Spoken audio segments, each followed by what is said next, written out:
It is once again time to talk about the amazing series known as Dinosauria.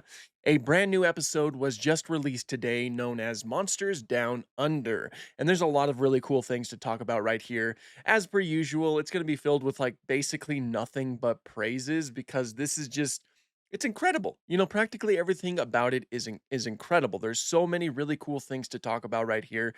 So without further ado, let's just get right into it. By the way, I do recommend that you watch this first before hearing my thoughts on it. So I have it linked down below. Go ahead and click on that and watch it and, give it a like and all that good stuff. And then you can come back here and we can discuss it. Now, as the title kind of like suggests, this is an episode that takes place in early Cretaceous Australia, which is always really cool to see. Australia during the early Cretaceous period was a very interesting area. There's a lot of really cool animals that have been found there. One of my favorite animals is Muttaburrasaurus, who does have some time to shine in this short. I love its design here so much. I love the coloration and the sort of striping that it has on its back, and I especially love the soft tissue that it has on its nose.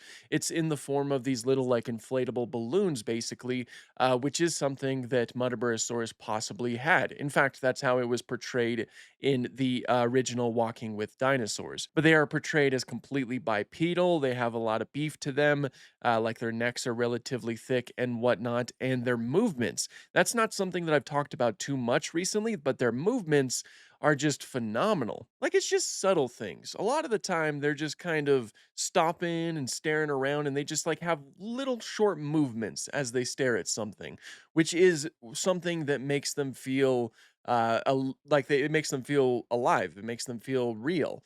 In a lot of ways, with the way that this short was shot, it kind of feels like a documentary, which I'll never complain about that. I think that's always a good route to take. We also do see an ankylosaur, which I believe is probably Kumbarosaurus. At least that's certainly what it looks like. I mean, I'm sure it could possibly be Minmi as well, given the fact that a lot of like reconstructions of Minmi are actually based off of Kumbarosaurus. But I think that the former, it might be a little bit more likely. I'm sure we're going to find out when Dead Sound uploads the making of tomorrow, which is something I'm very excited to see for this short specifically, because this short was just, it was fantastic. But this ankylosaur just looks really good. I love the way that the nasal portion looks. Again, the colors look fantastic with this counter shading it has. All of the osteoderms look really good. And I love how they're all just kind of like slumped over in a cave, just sleeping. It's very cute. I really like it. We see a few pterosaurs as well, and I think that this is probably Haleskia, which is a type of pterosaur that, of course, lived in that area.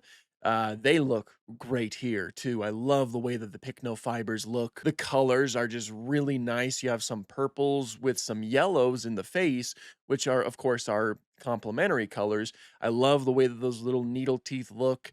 And I just overall they're fantastic. Their animations were really good too. I noticed that the animations for the pterosaurs in these shorts are always like really spot on with how they're flying around and everything. So these guys were also a huge highlight for me. And additionally, we do see some plesiosaurs and a few other miscellaneous animals kind of swimming around. But obviously, the main stars of this short are the pliosaurs known as Chronosaurus. Man, look how cool these guys look, especially what I assume is the male variant right here, who has sort of like a greenish blue coloration around his eye. Not to mention the black with the white counter shading, which is something that certainly does remind me of the Walking with Dinosaurs Liopleurodon, which, might I add, is a coloration that certainly does fit Chronosaurus. I don't know what it is about it, but it just feels like Chronosaurus would have those colors. Is that just me? I don't know. That's what I get the impression of. The teeth look really good in its whole skull structure, the whole body, everything just looks amazing. It looks probably how you would expect it to look. Now, the story that we are following is that it seems like a male Chronosaurus catches a plesiosaur and then sort of uses it as an offering for a mate. So then he brings it to a specific area, and that attracts a female Chronosaurus. To which he then does a sort of like mating display, kind of like producing these low grumbles. At first, the female is not taking to this, and she basically kind of annihilates him. Like there's a certain point where it feels like he's dead.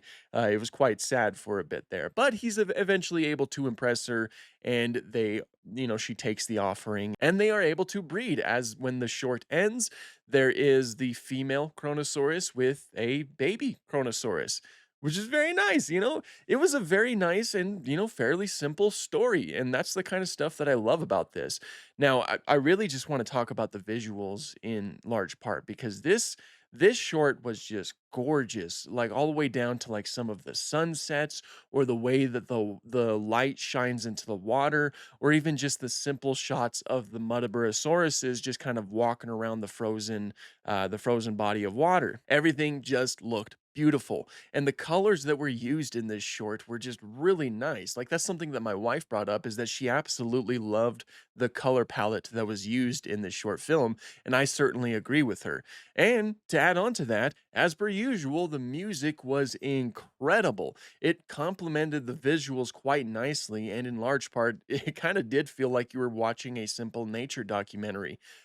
Just a little slice of these animals' lives, like their day to day lives. It was all just amazing. Like, it's fairly simple, but it was just so gorgeous and just beautiful, and I just loved it. Everything about it was just awesome. Oh, and I also want to mention the ichthyosaurs we saw.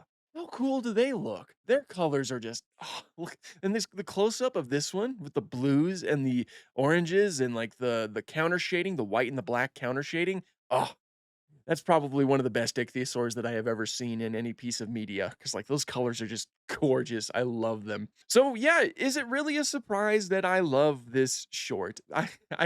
It's like it's basically an impossible challenge for Dead Sound to make a short that's bad. Like there's no way by this point.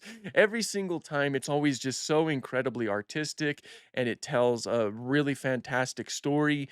And again, it's just in large part, it feels like you're simply just watching a slice of the life of some specific animals. So this is just another amazing one to add to the list, essentially. And I'm very excited to see the rest of them, because from my memory of that trailer, there's quite a few things that we still have yet to see. Like I believe Acrocanthosaurus, Velociraptor, and Protoceratops.